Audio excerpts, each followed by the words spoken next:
is a nice city, and there's a lot going on up there too.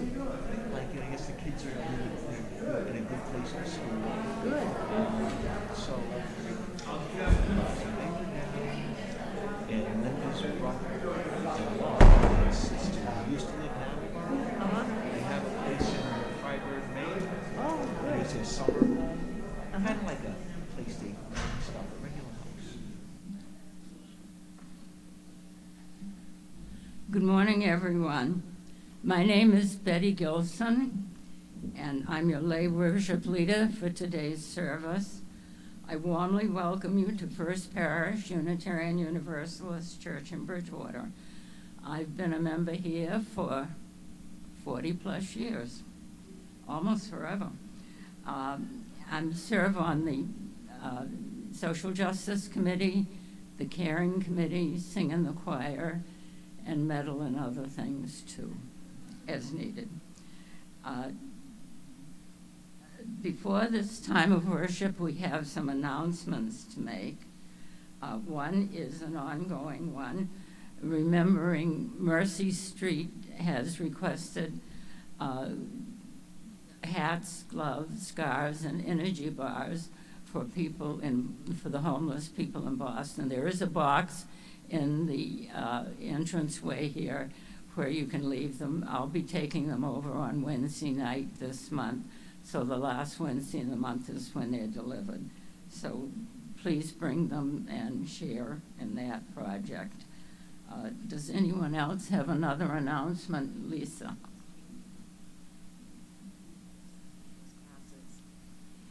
This is a final reminder that the RE program is continuing our tradition of supporting children in need during the holidays. We're collecting gifts for the BAMSI Early Intervention Holiday Donation Drive, and I've noticed that several of you have already generously brought in gifts. So you've been given this information via email, and there are also flyers announcing this. We passed them out last Sunday. So next Sunday is the last day, and then Jim and I will be driving over the gifts the following week to Brockton. So if you'd like to bring in those gifts for children in need, that would be just lovely. We had such a wonderful outpouring of gift giving last year. We're hoping to continue that tradition. So thank you so much.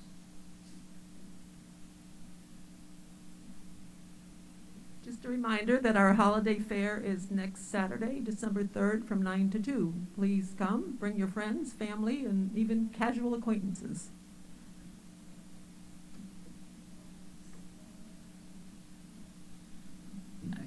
Thank you. Now we're privileged to have the prelude from the Tone Chime Choir. Oops, we have one more. Oh, sorry. Sorry, I missed one. It's a good thing Denise is away.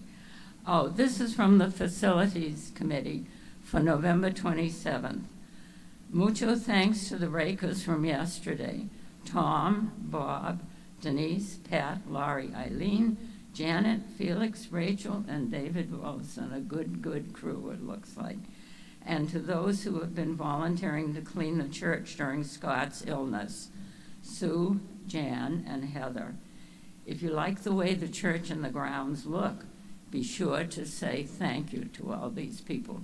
You could wave your hands so that they know that you're here.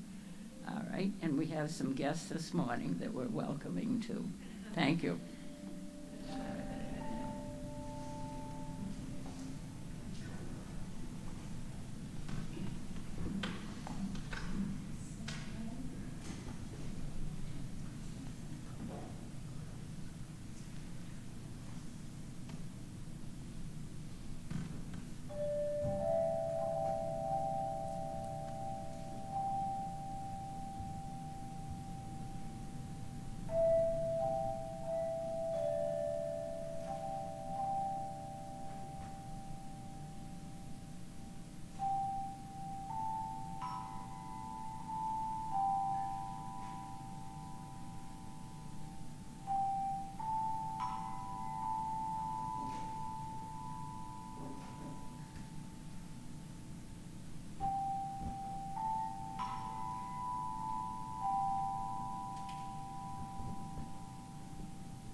For our call to worship this morning, we have words from Dorothy Day. What we would like to do is change the world, make it a little simpler for people to feed, clothe, and shelter themselves by fighting for better conditions, by crying out unceasingly for the rights of the workers, the poor, of the destitute. We can, to a certain extent, change the world. We can work for the oasis, the little cell of joy and peace in a harried world. We can throw our pebble in the pond and be confident that its ever-widening circle will reach around the world. Please join me now in reading our chalice lighting. We light this chalice to mark this sacred hour as we gather in this beautiful historic sanctuary, both in body and spirit. We connect with many generations that have come to this glory and honor. Let us join our hearts and find the holy in our relationship to each other. It is time to share worship together. So please stand in body or in spirit as you're able while we repeat our affirmation and sing the aspiration. Love is the spirit of the church, and service is gift. This is our great covenant, to dwell together in peace, to speak the truth in love, and to help one another.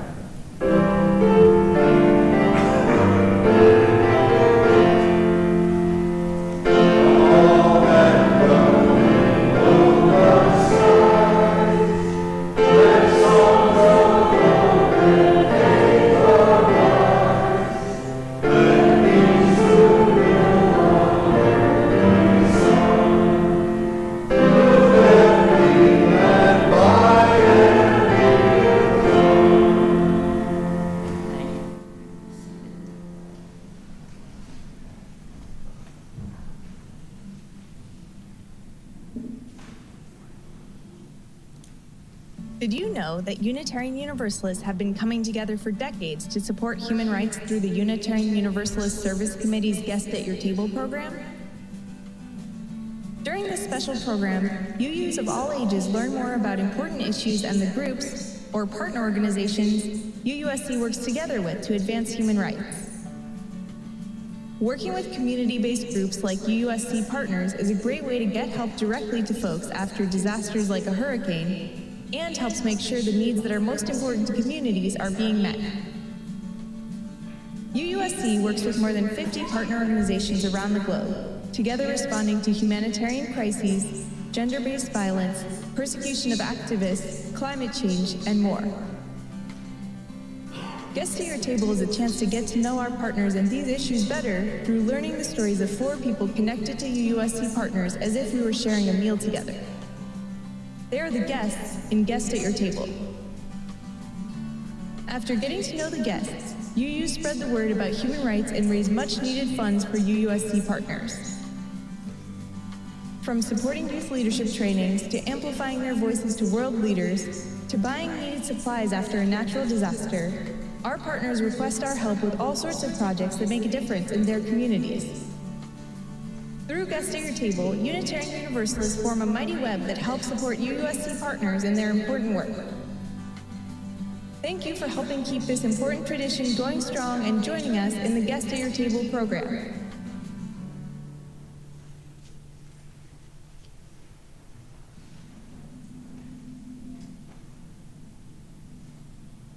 Let us now join in our first hymn, 1008, When Our Heart is in a Holy Place. We'll just sing verses 1 and 2. Please stand as you are able. Thank you.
seated. Thank you. And now we have a fun time for all ages for you to watch.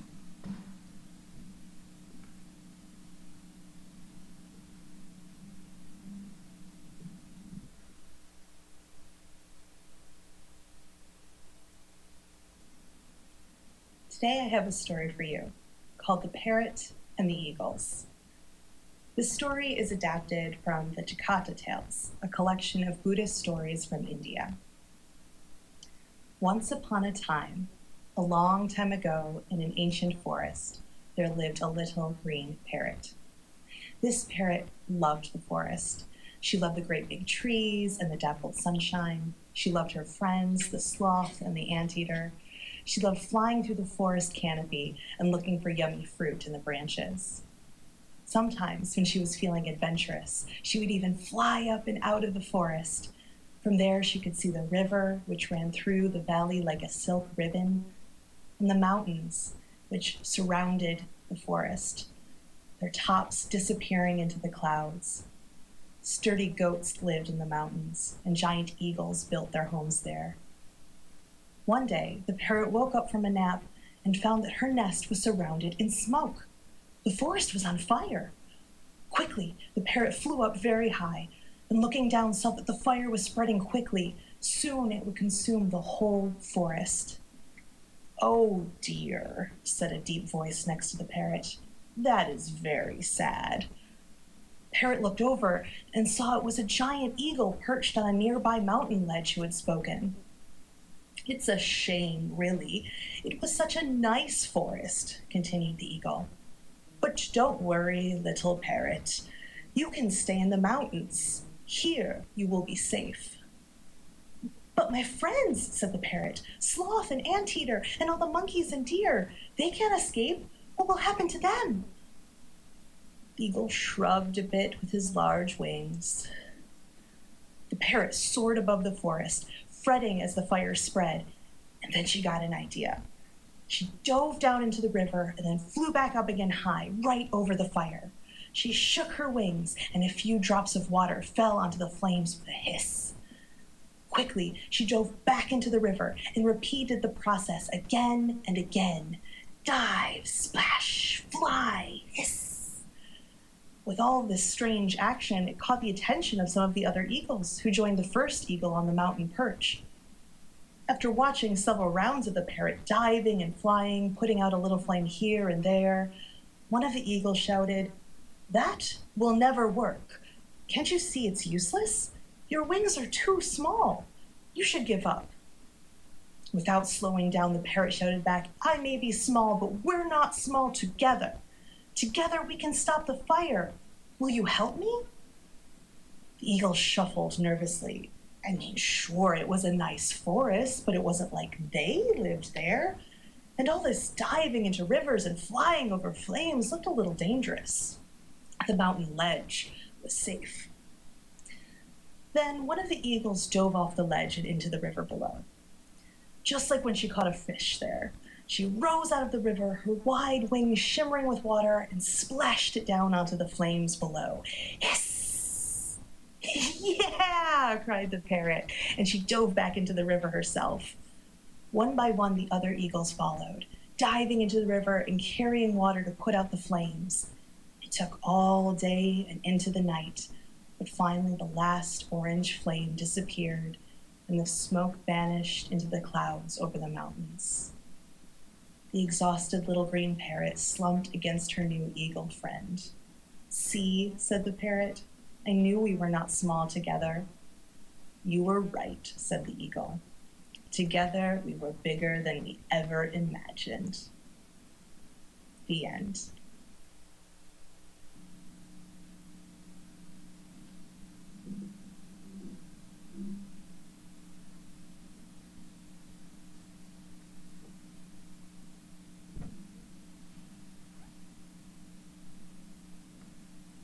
Now is the time of the service when you are invited to share your joys and concerns.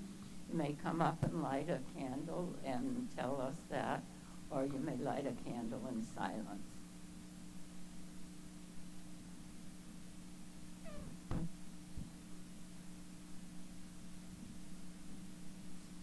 This time, I'd like you to join in prayer and meditation with me.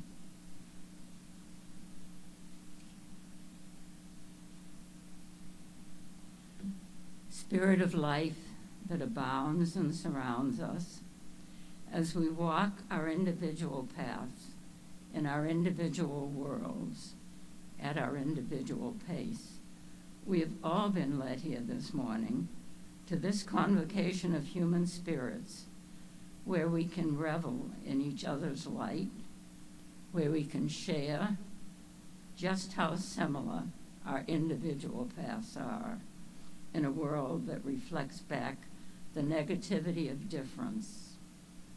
Thank you for your patience as we roam in circles, searching for the hand that we do not notice is right beside us, or the face full of love and devotion that we do not recognize as our own. Spirit of this world and beyond, we strive to keep conscious our interconnections, our interdependence, our trust in one another as human beings. Human being, loving being, in truth with compassion, for we know that we send out to the universe whatever we send is what will return, and we wish to send our love and restore this broken world.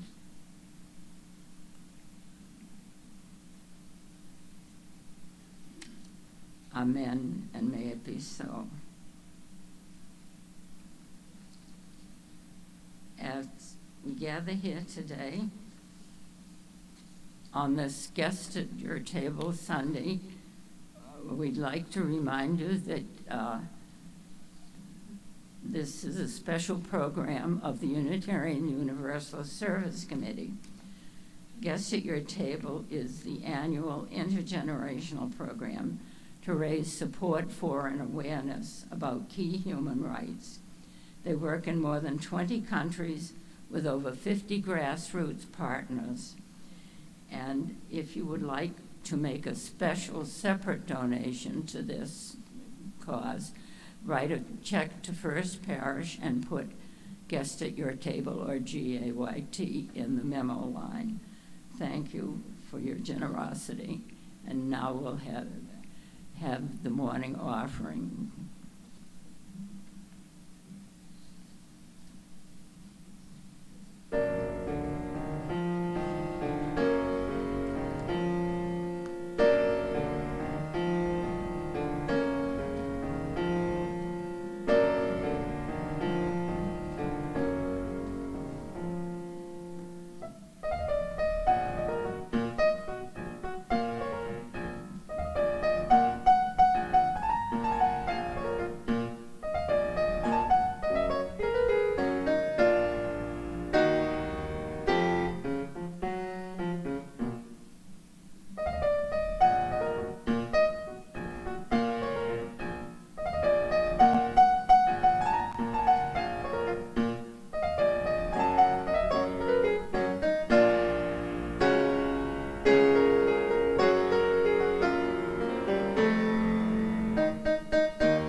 this time, I ask you to join in the responsive reading, which is number 584 in the back of the gray hymnal.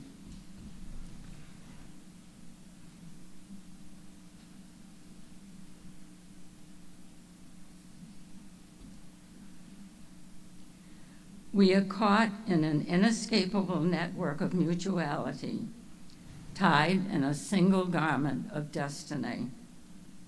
Justice anywhere is a threat to justice everywhere. There are some things in our social system to which all of us ought to be maladjusted. Hatred and bitterness can never be rid of disease and fear. Only love can do that. We must evolve for all human contact a method which rejects revenge, aggression, and retaliation.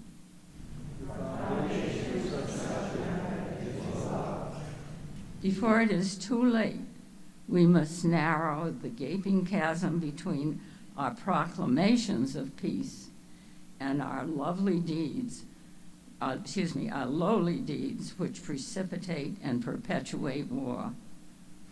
One day we must come to see that peace is not merely a distant goal, but a means by which we love.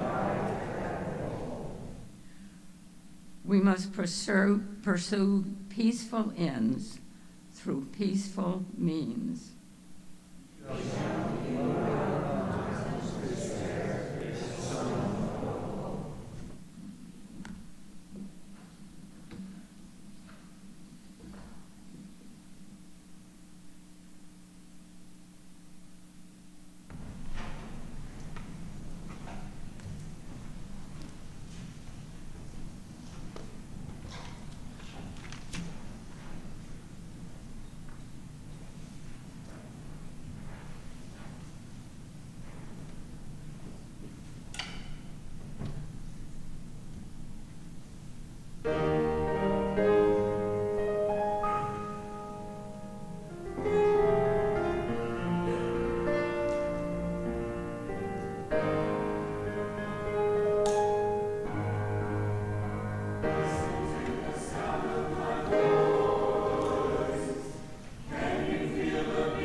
was really pretty.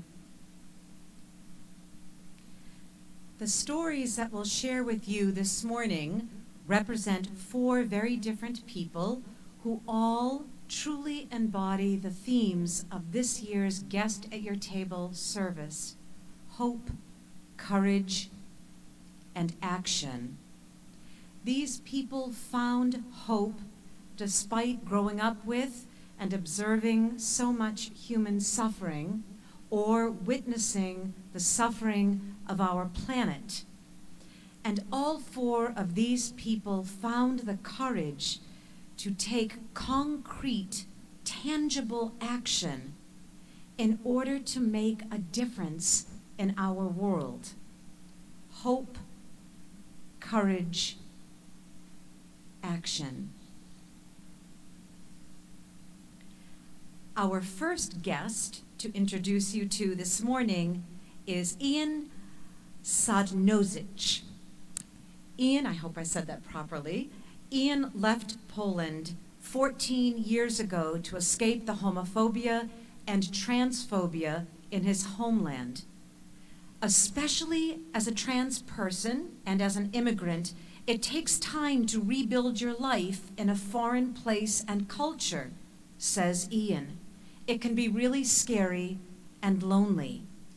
His search for community in the United States led him to the Queer Detainee Empowerment Project, known as QDEP, where he first became a member, then a volunteer, then a staff member, until eventually becoming co-director of the organization.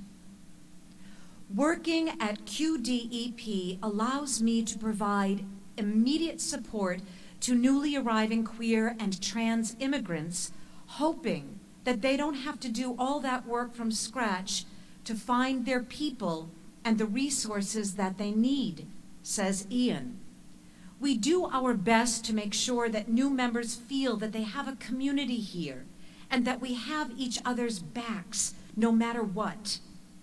This helps to alleviate feelings of isolation, loneliness, and stress related to being in immigration proceedings and having to go through so many traumatic experiences to finally arrive in New York City and then start rebuilding your life. QDEP aims to address the particular needs of queers and trans people during the harrowing immigration process in the United States and highlight experiences that are often overlooked by U.S. media. Members of LGBTQIA+ communities go through many traumatic experiences of discrimination and violence in their country of origin before they decide to immigrate, says Ian. Then, during travel to the Mexico-U.S. border, they are at a very high risk of the same type of violence and discrimination that they experienced in the country that they are fleeing from. Arrival in the United States does not mean an end to discrimination and violence for those seeking asylum. Trans people detained by U.S. Immigration and Customs Enforcement, commonly known as ICE, are sent to detention facilities that correspond to their sex assigned at birth and not their gender identity. Because of the sexual and physical violence that trans women are often subjected to when housed in men's units, ICE frequently locks these women up in solitary confinement, sometimes for months at a time, for their safety. This extended period of time in isolation, however, compounded by the traumas already experienced up to that point, takes a heavy toll on their mental health. The United States is one of the richest Western countries that incarcerates asylum seekers and does not provide them with governmental support while they are in the asylum proceedings, Ian said. The United States does not provide special protections for LGBTQIA+ immigrants, and that is why the work of building powerful, inclusive, and fearless immigrant communities is so, so important. QDEP has been a UUSC partner organization since 2017. UUSC supports QDEP's Direct Services Program, which assists LGBTQIA+ immigrants in ICE detention with rent, grocery, and utility support. Ian tells us, we are very grateful to UUSC for all their work and continued support.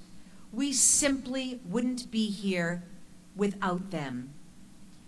Ian goes on to say, I believe that love, care, and solidarity makes our lives more possible and makes our communities powerful and soft at the same time.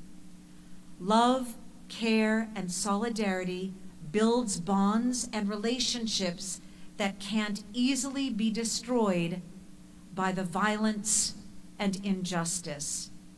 And only together, in strong unity, will we be able to abolish ICE, prisons, and other systems of domination and injustice that continue to impact our lives. And Betty will now share our next story with you.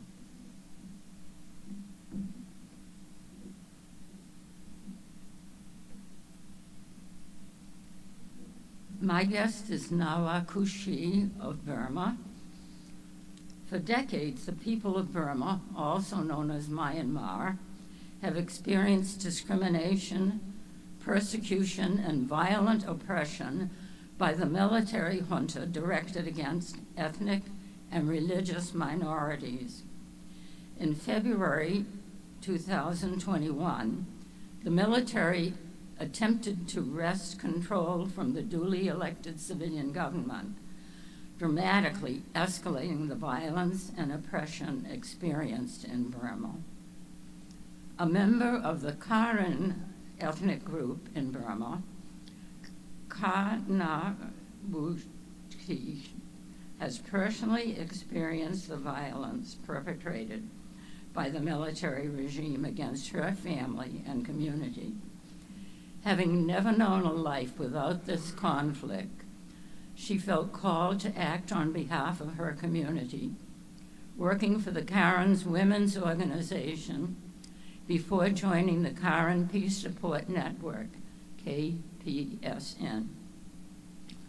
KPSN member organizations have facilitated humanitarian support for conflict-affected communities, internally displaced persons, and refugees for decades, a need that unfortunately has increased since the coup.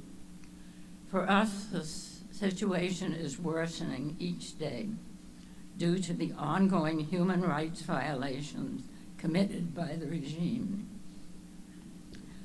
Attacks by the military junta have destroyed entire villages of her people, displacing thousands within Burma and forcing many to try to flee to Thailand across the border, where humanitarian resources are also stretched thin. Nawakushi points to international action through targeted economic sanctions and diplomatic pressures as key strategies in creating tangible change in Burma now. It's important that the international community stands with the people and supports the people's movement. The escalation of violence and oppression by the military junta in recent years has increased the logistical challenges and emotional toll for those working at KPSN. Still, she says the coalition is as committed as ever to the goal of a free Burma. For us, we continue fighting for genuine change, especially for equality for the ethnic people and the establishment of a federal democracy in Burma. We have been calling for the international community to support us. We need their help to keep pushing for genuine reform and change in our country, where we want to go back and live peacefully and equally as a community and as people of Burma. UUSC has been partnering with grassroots organizations led by various ethnic minorities in Burma for more than 25 years. These deep connections have meant that the UUSC is one of the few international organizations who have been able to get humanitarian aid to these communities since the coup took place. Through support from the Unitarian Universalist Service Committee, we can continue to document the ongoing human rights violations and raise awareness about the human rights situation in Burma, she says. And we also can continue our campaign and continue pushing for genuine reform in our country. Jim Quinn will now tell about it.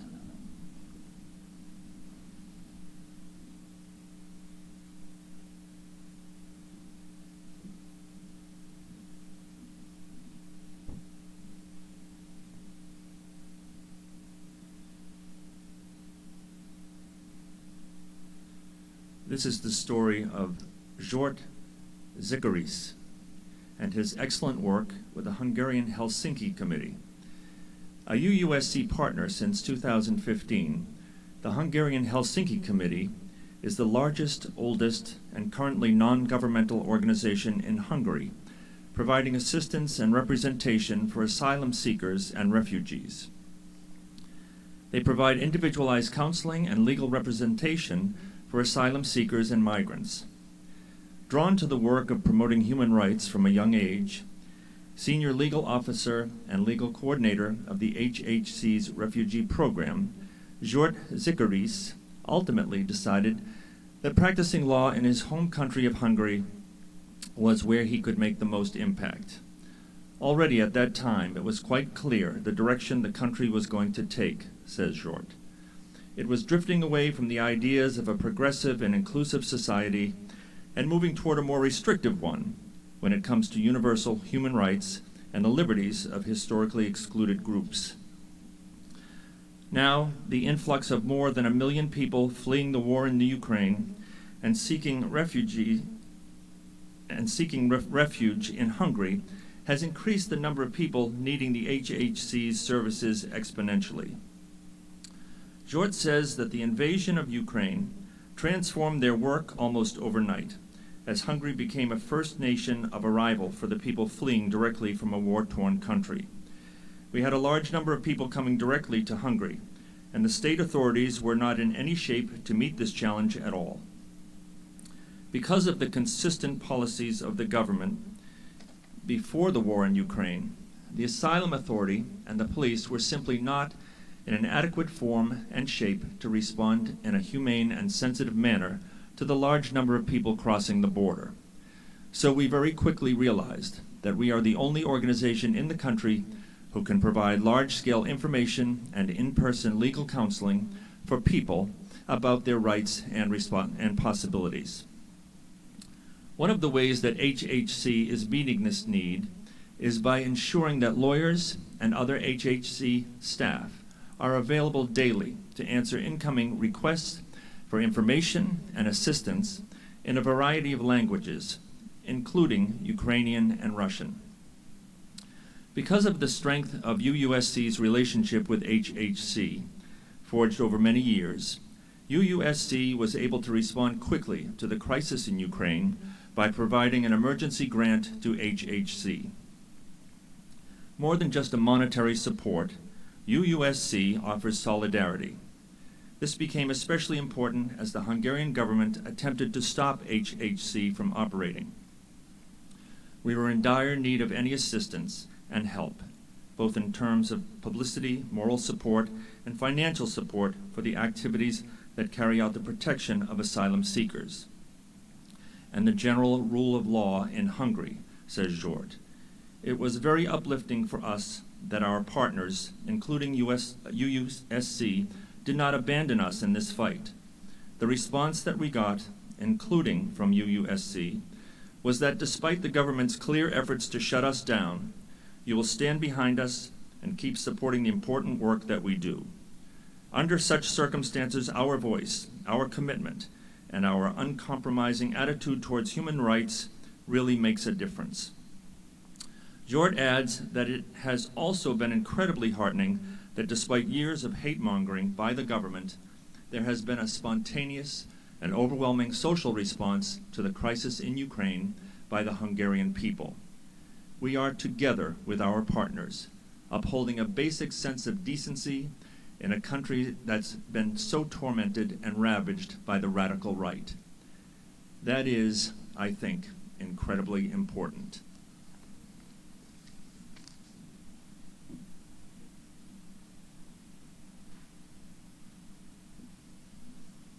Thank you, Jim.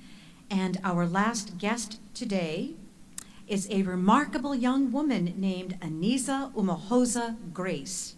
Anisa was born and raised in Rwanda, and as a teenager, she felt herself being called to address the climate crisis that she had witnessed growing up.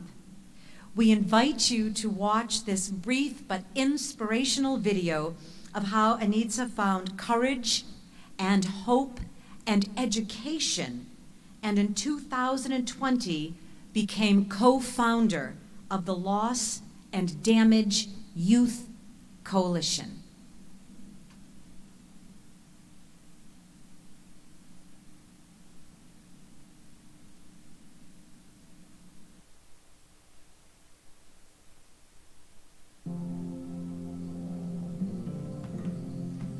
I was born and raised in Rwanda. During my lifetime, our temperature has increased far more than the global average. This is not driven by us. People in the least developed country, like mine, emit 35 times less carbon than those in high-income countries. Rwandans rely heavily on the land, and we are used to coping with the long rainy season and the challenge of our mountainous landscape. But climate change is making things worse, and we are being pushed beyond our ability to adapt, rain, erode soil, and kill livestock. Land degradation affects the whole community, displacing thousands. My family had a small and cozy home, but like so many others, had to live with just their clothes and bags, forced to move to a communal house. The last period of intense rainfall lasted for 5 months. It destroyed roads and health centers, leading to over 130 deaths. These damages are profound. These losses are irreversible. Climate change disproportionately affects rural girls and women. Daily tasks such as collecting water and cooking wood are made increasingly difficult by droughts and floods that wash away agricultural income, leaving them with nothing. Youth-led climate action can bring these stories of loss and damage that go unseen and unheard to the fore. We have the power and the knowledge to develop solutions, but we need the right financial support. Our call is for developed countries of the world to listen and to act.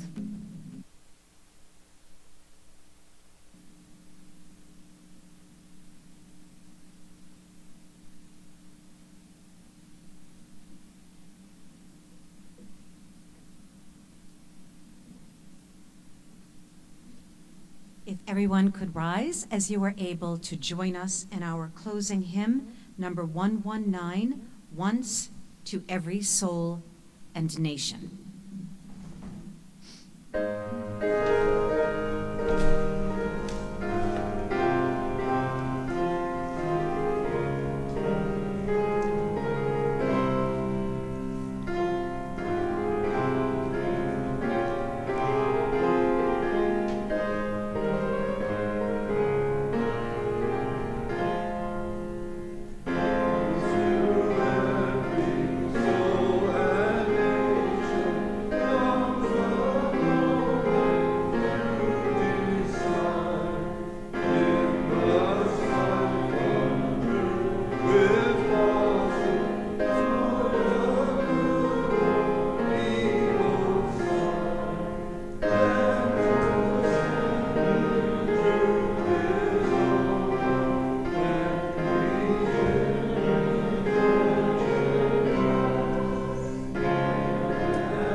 Universalists have been coming together for decades to support human rights through the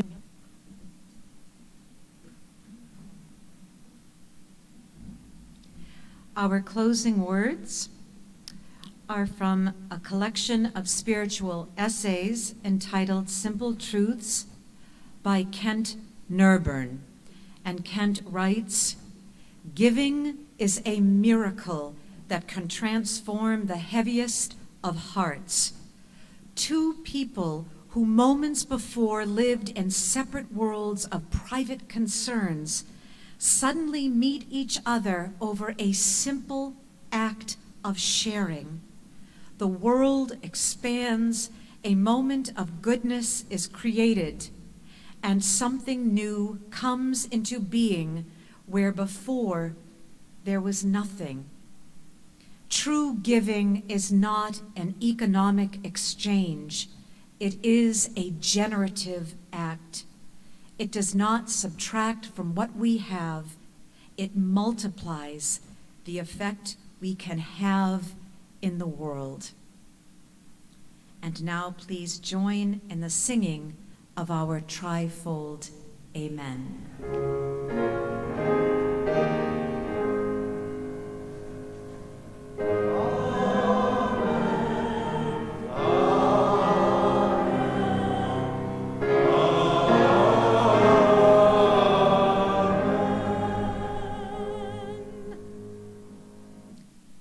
And now we will extinguish the chalice. If we could all join in our extinguishing the chalice words. We extinguish this flame, but not the light of truth, the warmth of community, or the fire of commitment. These we carry in our hearts until we are together again.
time of worship has ended. The time of fellowship has begun.